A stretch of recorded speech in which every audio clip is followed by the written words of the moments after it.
नमस्कार दोस्तों, स्वागत है आपका हमारे छोटे से YouTube चैनल पर। तो आगे बढ़ने से पहले एक छोटी सी गुजारिश। अगर आप ऐसे ही डीप डाइव सेशंस देखना चाहते हैं तो चैनल को सब्सक्राइब जरूर कर लें, वीडियो को लाइक करें और अपने विचार हमें कमेंट्स में बताएं। और हाँ, इस पूरी क्लास की PDF आपको हमारे टेलीग्राम चैनल अपना ऑडियो बुक पर मिल जाएगी, जिसका लिंक नीचे डिस्क्रिप्शन में है। तो चलिए देखते हैं आज हम किन किन टॉपिक्स को गहराई से समझने वाले हैं। हम शुरुआत करेंगे राष्ट्रीय सुरक्षा और गवर्नेंस से, फिर देखेंगे कि दुनिया भर के इंडेक्स में भारत की रैंकिंग क्या कहती है। इसके बाद हम देश में हो रहे जबरदस्त इंफ्रास्ट्रक्चर डेवलपमेंट पर बात करेंगे और जानेंगे कि किन अहम पदों पर नई नियुक्तियां हुई हैं। फिर राज्यों से आई कुछ खास खबरों को देखेंगे और आखिर में पर्यावरण से जुड़े एक बहुत ही जरूरी मुद्दे पर चर्चा करेंगे। चलिए शुरुआत करते हैं हमारे पहले सेक्शन से, राष्ट्रीय सुरक्षा और शासन। यहाँ हम उन घटनाओं और फैसलों पर बात करेंगे जिनका असर सीधा देश की पॉलिसी और हम सब पर पड़ता है। 14 फरवरी, ये एक ऐसी तारीख है जिसे भारत कभी भूल नहीं सकता। साल 2026 में इसी दिन 2019 के पुलवामा आतंकी हमले की 7वीं बरसी मनाई गई। ये वही दुखद दिन था जब जम्मू कश्मीर में CRPF के जवानों के काफिले पर एक कायराना हमला हुआ था। इस दिन को आज भी देश ब्लैक डे के तौर पर याद करता है और अपने वीर शहीदों को श्रद्धांजलि देता है। अब राष्ट्रीय स्मृति से आगे बढ़ते हैं और राष्ट्रीय प्रतीकों से जुड़े एक बड़े बदलाव को समझते हैं। हाल ही में 28 जनवरी 2026 को गृह मंत्रालय ने हमारे राष्ट्रगीत वंदे मातरम को लेकर एक नया और काफी महत्वपूर्ण प्रोटोकॉल जारी किया है। और इसमें सबसे बड़ा बदलाव ये है कि अब से सभी सरकारी कार्यक्रमों और स्कूलों में इसके पूरे 6 छंदों को गाना अनिवार्य कर दिया गया है। तो सवाल ये है कि पहले और अब में फर्क क्या है? चलिए देखते हैं। जैसा कि आप देख सकते हैं, पहले सिर्फ पहले 2 छंद ही गाए जाते थे, लेकिन अब पूरे 6 छंद गाना जरूरी है। इससे गाने का समय भी बढ़ गया है। अब ये लगभग 3 मिनट और 10 सेकंड का होगा। और शायद सबसे अहम बात, इसे गाते समय हर किसी को सम्मान में सावधान की मुद्रा में खड़ा रहना होगा। तो ये सिर्फ एक नियम नहीं है, बल्कि राष्ट्रगीत के सम्मान को और भी ज्यादा मजबूती देने का एक तरीका है। तो देश के अंदर की बातें तो हो गई। अब जरा देखते हैं कि दुनिया के नक्शे पर भारत कहां खड़ा है। इस सेक्शन में हम अलग अलग ग्लोबल रैंकिंग्स में भारत की परफॉर्मेंस को एनालाइज करेंगे। चलिए सबसे पहले बात करते हैं महिला शांति और सुरक्षा सूचकांक 2025-26 की। अब ये इंडेक्स खास क्यों है? क्योंकि ये सिर्फ क्राइम रेट नहीं देखता, ये 13 अलग अलग पैरामीटर्स पर यह मापता है कि किसी देश में महिलाओं को समाज में बराबरी, न्याय और सुरक्षा के कितने मौके मिलते हैं। इसे जॉर्ज टाउन इंस्टीट्यूट और पीस रिसर्च इंस्टीट्यूट ओस्लो मिलकर तैयार करते हैं। और अगर इस रैंकिंग पर नजर डालें तो डेनमार्क और आइसलैंड जैसे देश टॉप पर हैं, जो महिलाओं के लिए एक बहुत अच्छा माहौल देते हैं। वहीं भारत की रैंक इसमें 131 है। ये आंकड़ा साफ तौर पर दिखाता है कि इस मोर्चे पर हमें अभी बहुत काम करना बाकी है। चलिए अब कुछ और जरूरी इंडेक्स पर भी एक नजर दौड़ा लेते हैं। ये एक मिलीजुली तस्वीर दिखाते हैं। देखिए, करप्शन के मामले में हमारी रैंक 91 है, लेकिन वहीं दूसरी तरफ जब बात सैन्य ताकत की आती है तो ग्लोबल फायर पावर इंडेक्स में भारत दुनिया में 4थे नंबर पर है, जो कि एक जबरदस्त पोजीशन है। हालांकि पासपोर्ट की ताकत और प्रेस की आज़ादी जैसे मामलों में हमारी रैंकिंग 80 और 151 है, जो ये बताती है कि अभी भी सुधार की गुंजाइश है। लेकिन दोस्तों, एक फील्ड ऐसी है जहां भारत दुनिया के बड़े बड़े देशों को टक्कर दे रहा है, और वो है आर्टिफिशियल इंटेलिजेंस।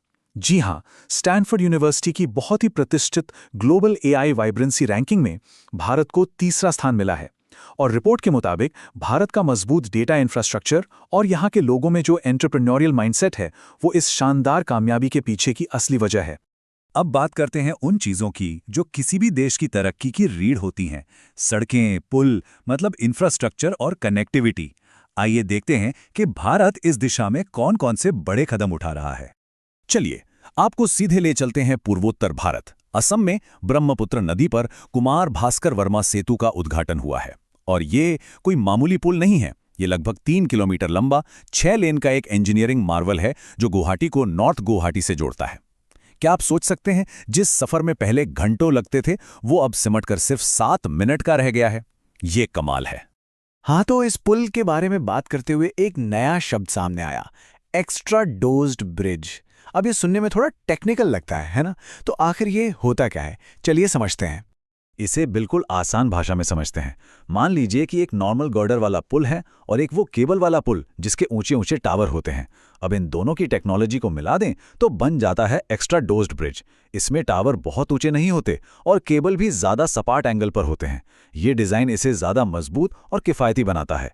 और मज़े की बात यह है कि ये पूर्वोत्तर भारत का पहला ऐसा पुल है। और पूर्वोत्तर में सिर्फ आम लोगों के लिए ही नहीं, बल्कि देश की सुरक्षा के लिहाज से भी कनेक्टिविटी को मजबूत किया जा रहा है। असम के मोरान में इस इलाके की पहली इमरजेंसी लैंडिंग फैसिलिटी शुरू हो गई है। ये 4.2 किलोमीटर लंबी हवाई पट्टी एक तरह से हाईवे पर बना रनवे ही है। इसका मतलब जरूरत पड़ने पर फाइटर जेट्स भी यहां उतर सकते हैं और किसी भी आपदा के वक्त राहत पहुंचाने में ये गेम चेंजर साबित होगी। इतने बड़े बड़े प्रोजेक्ट्स के पीछे जाहिर है एक मजबूत लीडरशिप भी चाहिए।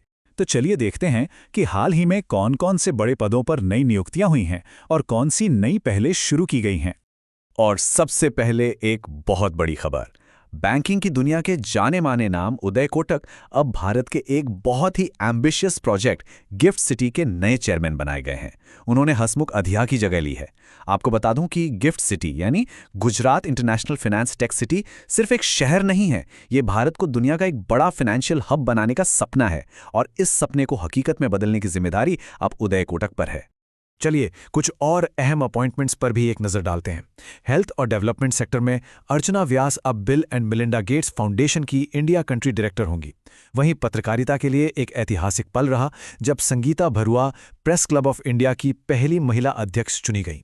और सूचना के अधिकार के लिए राजकुमार गोयल को नए मुख्य सूचना आयुक्त के तौर पर नियुक्त किया गया है। अब जरा देश के अलग अलग राज्यों की तरफ चलते हैं, क्योंकि भारत की असली कहानी तो वहीं लिखी जाती है।